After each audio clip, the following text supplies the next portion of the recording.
Assalamualaikum warahmatullahi wabarakatuh. Perkenalkan kami dari kelompok 7. Pada kesempatan ini kami akan mempresentasikan mengenai implementasi background task, broadcast receiver, service, dan room database pada aplikasi NotMe dari mata kuliah pemrograman bergerak yang tim kami beranggotakan Muhammad Fadil Sarudin Syahida, Septia Ashar Nugraha, Tugu Yuwono, Imam Heru Susanto, dan saya sendiri Yusni.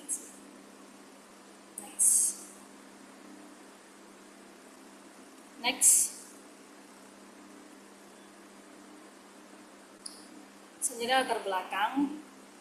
Tingginya aktivitas akademik mahasiswa seperti pengerjaan tugas, praktikum, dan proyek perkuliahan menuntut adanya sistem pengolahan tugas yang efektif dan organisir. Smartphone berbasis Android menjadi platform yang paling mudah diakses dan digunakan dalam mendukung aktivitas tersebut karena fleksibilitas dan mobilitasnya yang tinggi.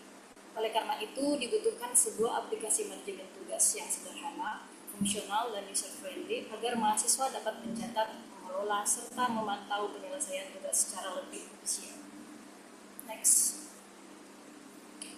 Rumusan masalah dari proyek ini, yang pertama, bagaimana cara mengimplementasikan background task yang efisien untuk loading data tanpa menghambat performa. Kemudian, bagaimana cara mendeteksi dan merespon perubahan koneksi internet secara real time. Bagaimana cara mengimplementasikan broadcast receiver untuk menangani event system.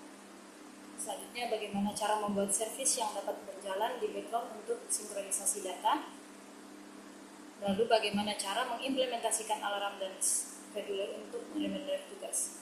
Kemudian, bagaimana cara mengoptimalkan transfer data menggunakan jobs scheduler.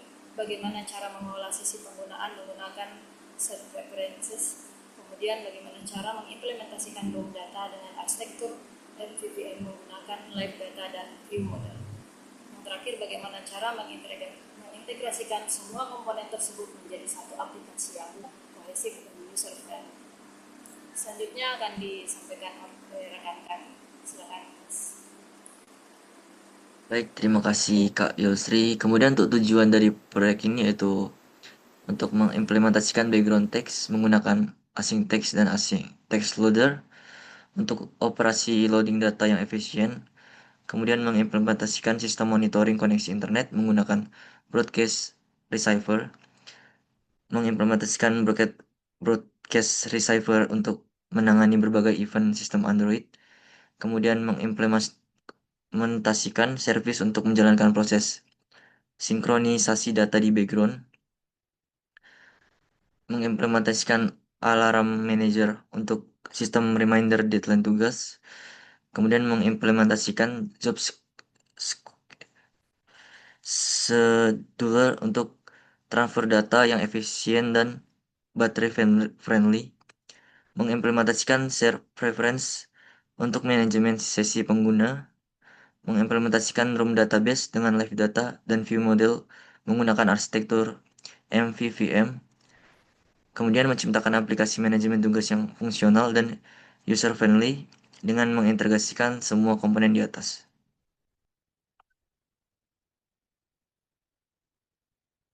Berikut gambaran aplikasi NotMe dengan fitur utama yaitu tambah tugas, daftar tugas, reminder deadline, dan sinkronisasi data. Untuk arsitektur MVVM atau model view dan view model, jadi aplikasi NotMe ini dirancang dengan menggunakan arsitektur MVVM, yang dimana arsitektur ini memisahkan concern antara UI, business logic, dan data layer. Komponen utama arsitektur ini adalah model, yaitu Entity Data Access Object atau DAO, dan database, kemudian view-nya itu activity atau UI, dan view model yaitu penghubung UI dan data. Keunggulannya yaitu mudah maintenance, life cycle aware, dan data tidak hilang saat rotasi layar. Next, Mas Teguh. Kemudian ada background text yang menggunakan async text yang merupakan salah satu mekanisme paling fundamental dalam Android untuk menjalankan operasi background tanpa memblokir UI thread. Dalam aplikasi NoteMe, async text digunakan untuk simulasi proses loading data yang membutuhkan waktu. Implementasi ini terletak dalam file yang mendemonstrasikan konsep async text sebagai salah satu requirement tugas. Baik, sekian dari saya. Uh, Kemudian Bang Muhammad Fadil. Baik, terima kasih Mas Setia Azhar. Lalu selanjutnya mengenai background text, async text loader. Yang mana async text loader itu adalah evolusi atau upgrade dari async text yang sebelumnya, yang mana lebih powerful dan lifecycle aware.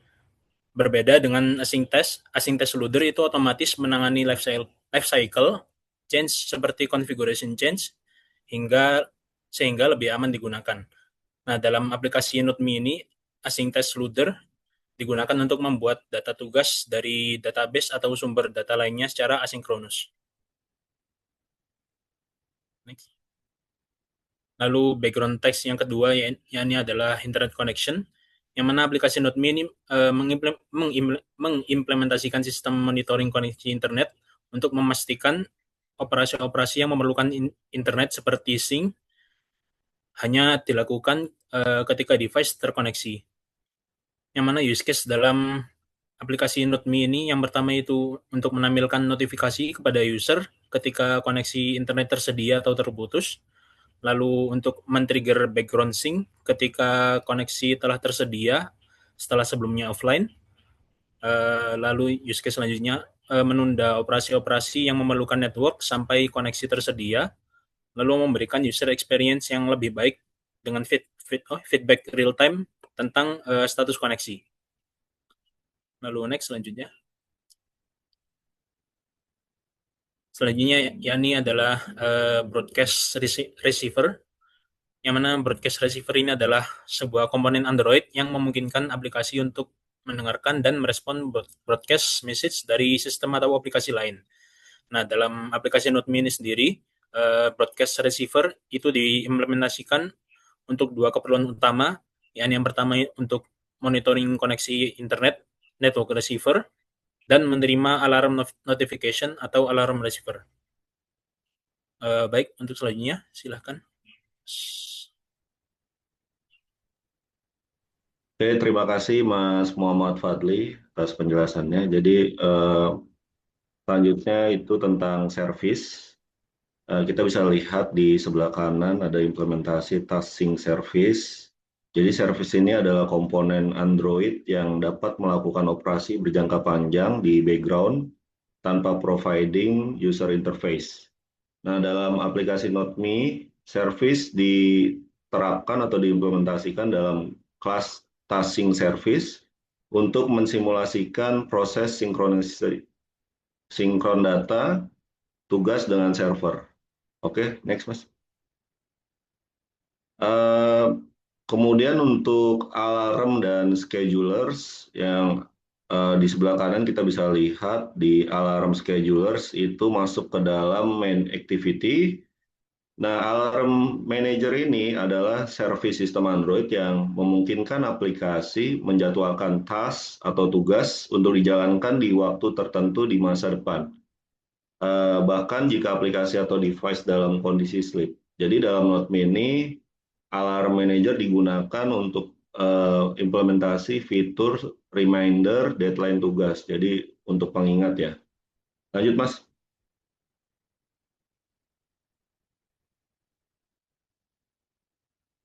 Nah, selanjutnya terkait dengan efisien data transfer dan job scheduler. Jadi untuk job scheduler ini itu merupakan API Android yang memungkinkan aplikasi menjadwalkan background task dengan kondisi-kondisi tertentu seperti ketersediaan network atau network availability, kemudian charging state atau idle state. Terus untuk use case dalam NoteMe ini ada beberapa ya. Pertama ada periodic sync. Ini gunanya untuk menyinkronkan data tugas dengan server setiap beberapa jam dalam constraint Wi-Fi only. Kemudian untuk backup task backup database ke cloud storage ketika device charging atau idle. Kemudian untuk clean up, ini menghapus tugas yang sudah selesai lebih dari 30 hari. Selanjutnya analytics, ini untuk mengunggah atau mengupload usage statistik ke server dengan batching untuk efisiensi. Itu saja penjelasan dari saya. Selanjutnya akan dijelaskan oleh Mas Teguh Yuwono. Dipersilakan, Mas. Baik, terima kasih Mas Imam untuk penjelasannya.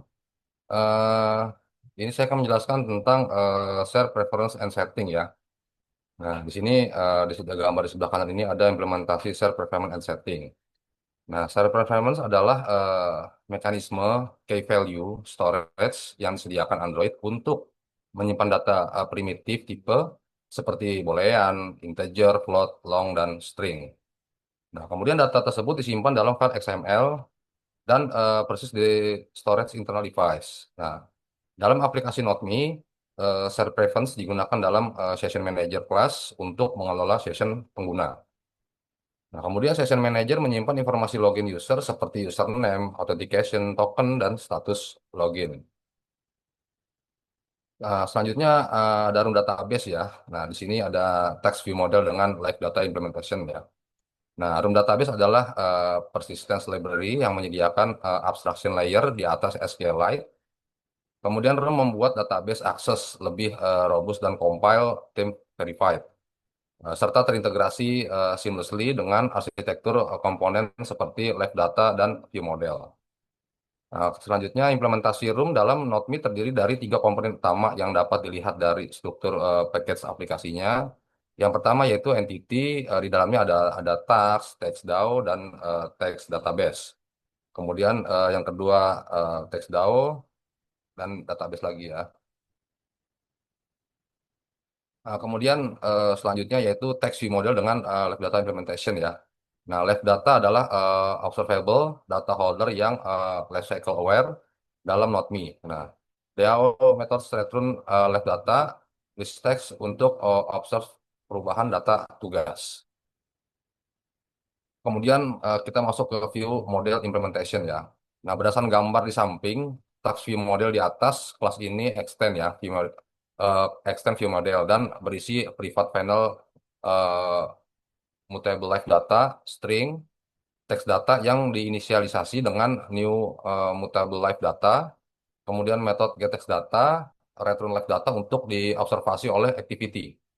Nah, kemudian view model memiliki metode implisit untuk update live data dengan text data set value atau live data aktif.